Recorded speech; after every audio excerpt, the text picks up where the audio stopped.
সরকারি কর্মচারীদের দাবি দাওয়া নিয়ে আগামী 7 ফেব্রুয়ারি 2025 তারিখে কেন্দ্রীয় শহীদ মিনারের সামনে সমাবেশ করার ঘোষণা দিয়েছে 11-20 ফোরাম ও সরকারি কর্মচারী উন্নয়ন। সম্মানিত ভিউয়ার, মইন সিএসই চ্যানেলে আপনাকে স্বাগতম। এই চ্যানেলের নতুন নতুন সব আপডেট পেতে অবশ্যই সাবস্ক্রাইব বাটনে ক্লিক করুন। আশা করছি ভিডিওটি ভালো লাগবে। ভিডিওর শুরুতে আমি মোহাম্মদ মইনুর রশিদ আছি আপনাদের সাথে। চলুন শুরু করা যাক।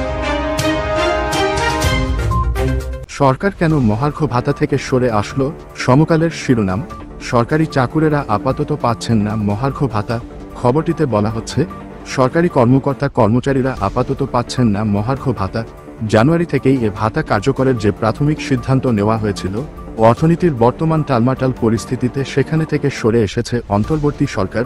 মহার্ঘ ভাতা বাস্তবায়ন হলে হ্রাস টানা যেত না মূল্যস্ফীতির, সমাজে দেখা দিত বৈষম্য, এমন শঙ্কায় সব মহল থেকে সরকারের এই উদ্যোগ নিয়ে সমালোচনার ঝড় ওঠে।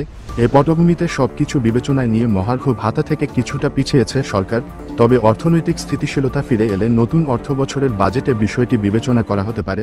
অর্থ মন্ত্রণালয়ের সূত্রে এসব তথ্য জানা গেছে। আজ 28 জানুয়ারি 2025 তারিখ অর্থ উপদেষ্টা বলেছেন, মহার্ঘ ভাতার প্রদানের ঘোষণা তো সরকার দেয়নি, আমরা হ্যাঁ বা না কিছুই বলিনি।